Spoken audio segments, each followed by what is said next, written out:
İşlemeseydi kardeşim Allah korusun. Hadi devam et. Hayır biliyorum. Kardeş tamam şu an rapora gidiyoruz. نمیتونم صحبت بکنم. Hastane sonra emniyet müdürlüğüne gidiyoruz. Tamam test yapmayacağım bunlara. Aynen. Tamam bizlik bir şey yok.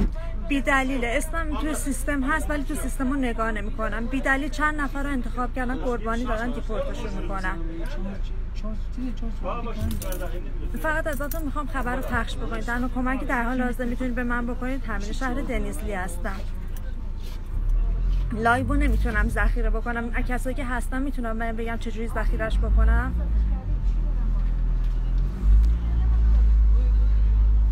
Abla. Neden muhafaza anlıyor musunuz? Sizle bunlar görüşecekler. Sizin durum ne olacak diye görüşecekler, tamam mı? Bu karar, bizlik bir şey yok. Biz sadece muhafaza altına alıyoruz, tamam mı size? Bak şu anda konuşuyoruz ya. Yani biz sizi bilgilendiriyoruz şu anda. Bu da bizim görevimiz değil yani, onu söyleyeyim.